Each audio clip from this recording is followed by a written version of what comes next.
Former President Donald Trump is firing back at his former Vice President Mike Pence over Pence's remarks that he could have overturned the 2020 presidential election results.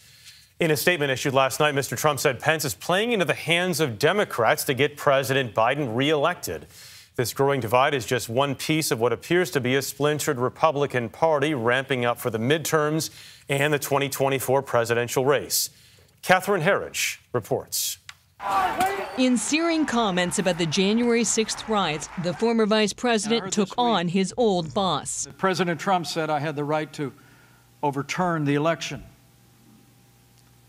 But President Trump is wrong.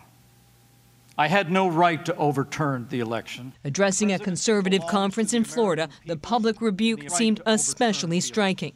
The presidency belongs to the American people and the American people alone.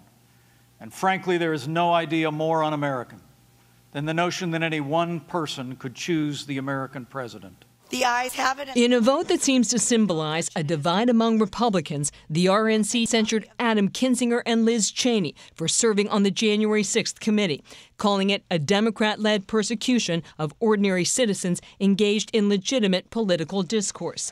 In response, Cheney tweeted video from January 6th, writing, "This is not legitimate political discourse." More than 225 people have been charged for assaulting law enforcement. 3 weeks before the Capitol attack, emails and draft orders obtained by CBS News show President Trump's outside advisors considered authorizing the Secretary of Homeland Security to seize all machines. Another draft order looked to grant similar powers to the Defense Secretary. Emails indicate the draft orders were circulated by a former Army Colonel Phil Waldron to a small group, including Rudy Giuliani, former New York City Police Commissioner Bernie Kerik, and Trump's former National Security Advisor, General Michael Flynn, who said this at the time about the president's options. He could immediately, on his order, seize every single one of these machines around the country on his order. In that speech, Pence took direct aim at President Trump, saying January 6th was a dark day.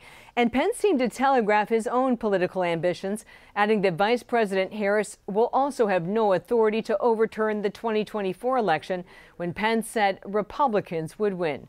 For CBS Saturday Morning, I'm Catherine Herridge in Washington.